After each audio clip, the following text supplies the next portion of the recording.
हो गया आपके सवाल का, जिसका पूरा इतिहास ही षड्यंत्रकारी रहा है। एक पार्टी में जाकर षड्यंत्र करना, फिर दूसरी उसमें रहते रहते षड्यंत्र करके उसको धोखा देकर दूसरी पार्टी में चले जाना, वहाँ से फिर उसको षड्यंत्र करके धोखा देकर तीसरी पार्टी में चले जाना, फिर पहली पार्टी में आ जाना।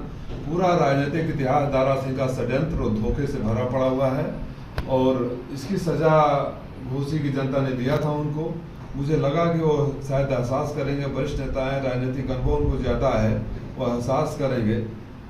लेकिन अगर उनको एहसास नहीं है तो जिस तरह उनको विजयी बनाई थी एक विधानसभा में, पांचों विधानसभा का मिनिमम अगर उतना भी होगा तो 2 लाख से ज़्यादा से ओम प्रकाश राजभर के पुत्र हारेंगे। ये बात दारा सिंह चौहान जी को भी पता है और वो बदला लेना चाहते हैं अपने हार का, क्योंकि मुझे पता चला कि वो कहते रहते हैं कि ओम प्रकाश राजभर इतना बोले नहीं होते तो मैं हारा नहीं होता, इतनी बड़ी हार नहीं हुई होती। तो अपना बदला लेने के लिए भड़का रहे हैं, लेकिन दिल से उनको पता है कि उनसे बड़ा अच्छा आप लोग बताइए, कोई और नेता का नाम बताइए जो इतनी बार पार्टी बदला हो और सत्ता के साथ में गया हो, तो षड्यंत्र नहीं करता है तो क्या करते हैं? वो कह रहे हैं कि वो षड्यंत्र रच रहे हैं एनडीए गठबंधन, एनडीए प्रत्याशी को बदनाम कर रहे हैं, एनडीए का जो प्रत्याशी है उसको बदनाम कर रहे हैं षड्यंत्र के तहत। मैंने बोला ना, षड्यंत्रकारी को सिर्फ षड्यंत्र दिखेगा। माँ बहन की गाली राजीव राय ने वो भी बता दे, उनके तरह निरहुआ की तरह के AI का कमाल है, आर्टिफिशियल इंटेलिजेंस कमाल है, जो माँ बहन की गालियाँ दे रहे हैं, सड़कों को जूते दौड़ा कर मारने कर रहे हैं।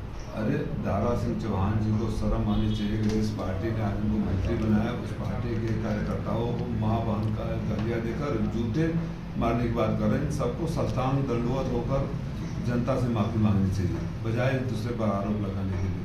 अभी इस बयान को भी जनता किस नज़र से देगी?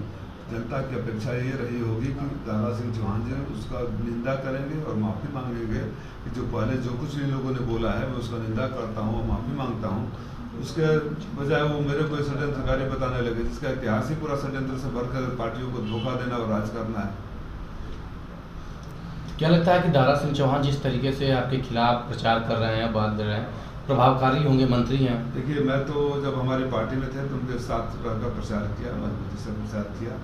मैं पार्टी का आदमी हूँ, मैं कहीं छोड़ कर गया नहीं। और ऐसे लोग जितना मेरे खिलाफ प्रचार करेंगे उतना ही मेरा वोट बढ़ेगा। जो जनता से नकारे जा चुके हैं, खारिज किया जा चुके हैं, उनका मेरे खिलाफ प्रचार का क्या मतलब होता है? आदरणीय दारा सिंह चौहान जी आप वरिष्ठ नेता हैं, अपनी मैं 14 में चुनाव हारा और सबक लिया कि मुझे जनता के बीच नहीं जाना है और पार्टी नहीं छोड़ी, क्षेत्र नहीं छोड़ना है। आप अपने हार से सबक लीजिए और इस तरह के बेतुके बयानों पर आप देने के लिए ओम प्रकाश राजभर ही काफ़ी हैं। आप तो शालीनता के लिए जाने जाते थे, क्यों इस तरह का आपको भी बीमारी लग गई क्या ओम प्रकाश राजभर की? इस समय चारों तरफ आगजनी हो रहे हैं, दमकल गाड़ियाँ समय से नहीं पहुँच पा रहे हैं, क्या लग रहा है, क्या कमी है? ये शासन का और प्रशासन का खोखलापन है। ये झूठी बातें जो करते हैं, बताइए जहाँ हम लोग हैं आज के पूर्वांचल के खास तौर से बोलूँ, यहाँ के किसान बड़े छोटे हैं, 1-1, 2-2, 4-4, 5 बीघा काश्तकार है, कितनी मेहनत से फसल खड़ी करते हैं और बिजली विभाग जहाँ भी आग लगा बिजली विभाग की कमियों की वजह से लगा। मैं मांग करता हूँ कि जहाँ भी आग लग रही है बिजली विभाग के मेंटेनेंस न होने से, जर्जर तारों से, स्पार्किंग करते हुए से या ट्रांसफार्मर से, वहाँ के विद्युत कर्मचारियों पर तत्काल मुकदमा होना चाहिए, आपराधिक मुकदमा दर्ज होना चाहिए और दोषियों को सजा देना चाहिए और ऑन द स्पॉट। क्योंकि एक उम्मीद होती है किसानों की, जो फसल उगती है, शादियों का सीजन है, किसी ने तय कर रखा होगा कि हम बेचकर शादी करेंगे, किसी को अपनी जिम्मेदारी होती है, भाई किसानों को मंथली तो मिलता नहीं है, तत्काल उनको राहत सामग्री 24 घंटे या 48 घंटे के अंदर जो भी राहत का उनका मुआवजा है तत्काल मुआवजा देना चाहिए।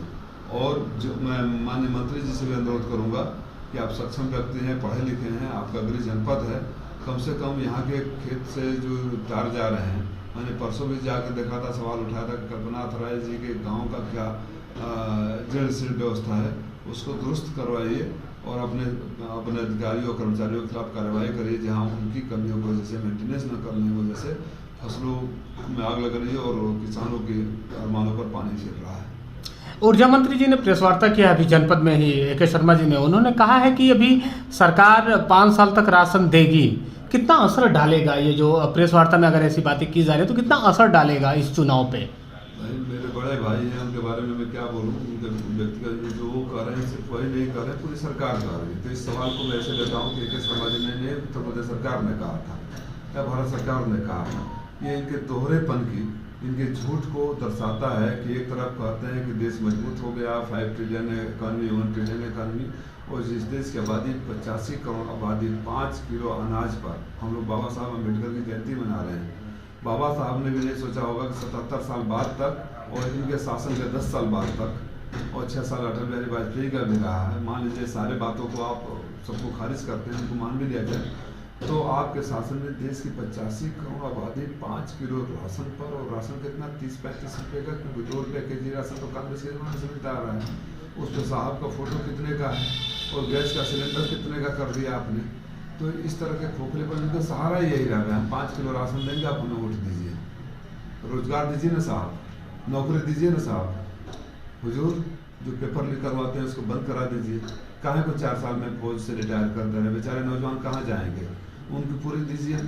और आप लोग 5 साल में सांसद विधायक मंत्रियों को पूरी ज़िंदगी में पेंशन लेते हैं, जो सरकारी कर्मचारी पूरी ज़िंदगी देकर आते हैं उनको 1000-2000 रुपये में छोड़ देते हैं, उनको पेंशन दीजिए, या तो आप लोग कहिए कि कोई पेंशन नहीं ले।